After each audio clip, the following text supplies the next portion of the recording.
You got to be careful who your friends are.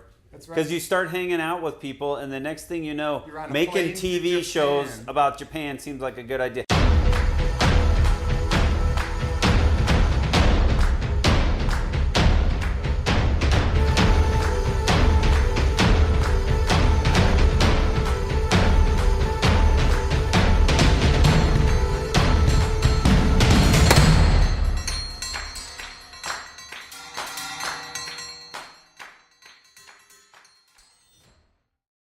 Once you tell your wife you want to make a TV show about hunting and fishing in Japan, and she buys off on that, Anything sky's the else is limit. possible. Yeah.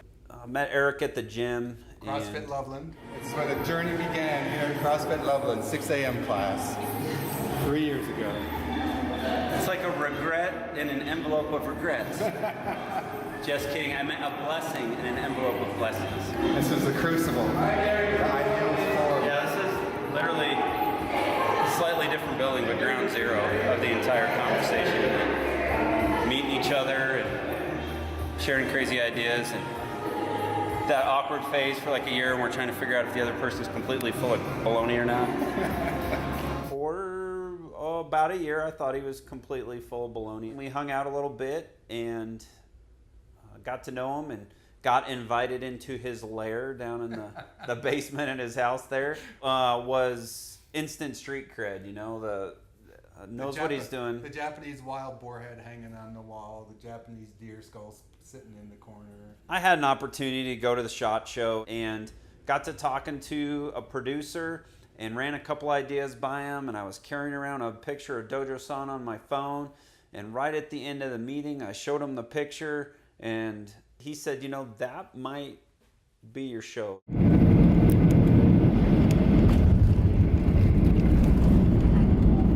Ladies and gentlemen, we have landed at Iwakuni Airport.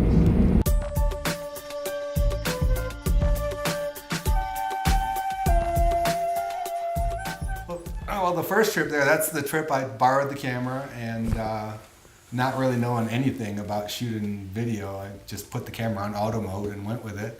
Borrowed a tripod from Junji, Machan's son. Got there and had to, you know, we had kind of talked to Machan and Dojo-san over Skype and kind of ran the concept past them, and I'm pretty sure they understood it and were okay with it, but I needed to get over there on the ground and talk to them and make sure everybody was good with it. Hi.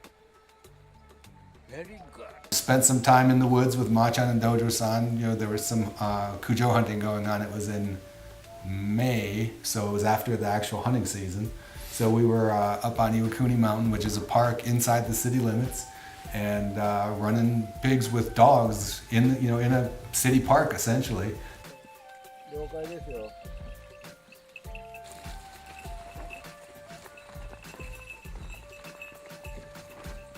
A lot of fun times, you know, just the normal stuff, running around, goofing around, you know, checking for tracks, scouting, eating our lunch.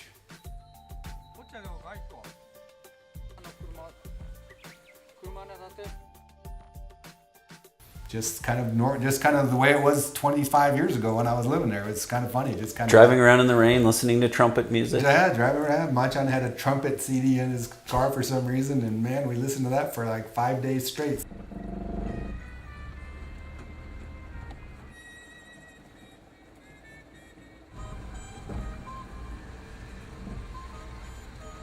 DJ and I listened to a lot of sappy love songs while we were driving around. Wait for it.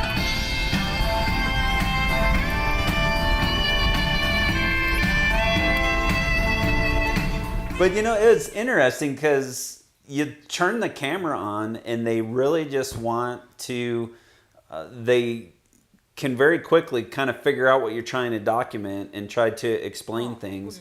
And then it was like the camera just disappeared. ファニーさんがね、スカーフくれたんよ、メイドインタイの。わーっつってからあつこが喜んだよ。それええんじゃがね、これに着ていく服がないわ。I mean, some of them would ham it up for the camera.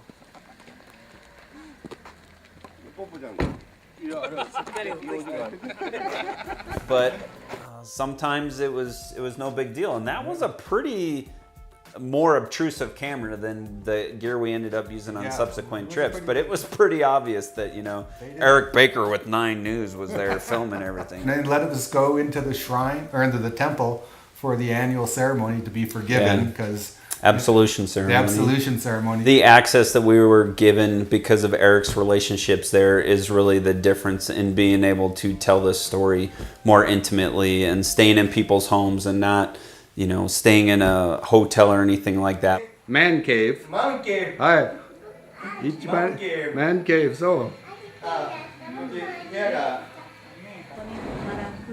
腹くり。Man cave number 2. Eating family meals with them. Oh yeah. Yes, the little super indented. Steph's not learning. She's having fun. that trust that he has, so he was able to work directly with the hunting association and be able to go into the temple and do all these things, and they were very open to exposing their lifestyle for everybody to see everything that they do and the tactics they use and the weapons they use, and there was really nothing that was off limits. We were able to gain access to about everything. So now we can fly directly into Iwakuni, which is very convenient. Machan and Hiroko met me at the airport. Actually, Hiroko met me at the airport. Machan was working, and she was going to take me back to the house, and then she had to go to work.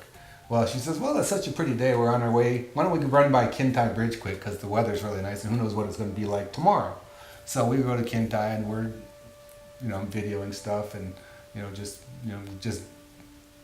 getting re-immersed in being back in Iwakuni and back in Japan. And about noon, I said, Hiroko, don't you have to go to work? She was over talking on her cell phone. She goes, oh, I just called in sick. I'm having too much fun. I think the next day, I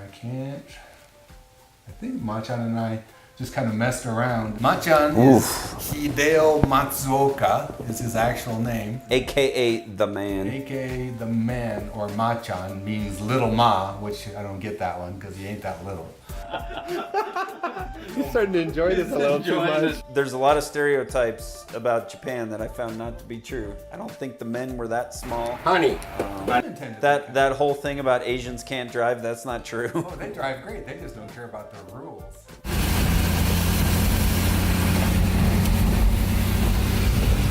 I'm legitimately trying to catch that old man, and I am not gaining ground on him. Japanese redneck high-speed chase.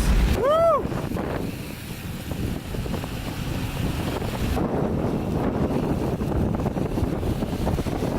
The very first time I really met Machan, I was out hunting. I had just got my hunting license, hadn't had it for more than a few months, and was out hunting with Shiozaki-san, who has since passed. One day we were out in the mountains, and he said, hey Baker, I gotta go back to town. I said, okay, and I started picking up my gear, and he goes, no, you wait here. I said, are you coming back? He said, no, I gotta go to the base, I won't come back. He goes, Machan's gonna pick you up. I said, I don't know Machan.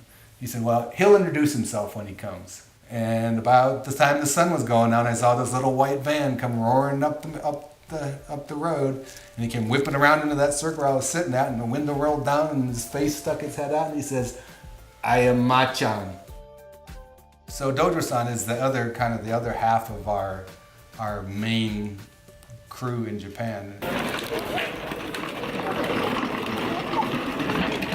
And his name is actually Yanagihara-san. And the reason he's called Dojo-san, Dojo is a fish, a loach. It's a long, like eel-like fish. It's like it's striped or something. There's an idiom that says something about Dojo lives under Yanagi. The Yanagi is a willow tree. So they just call him Dojo-san. Our two main guys over there. He said Dojo-san doesn't need one of these because he's not going to catch any fish. We've always managed to stay in touch and travel to Japan to visit, and they've come to the States many times. So yeah, we get around.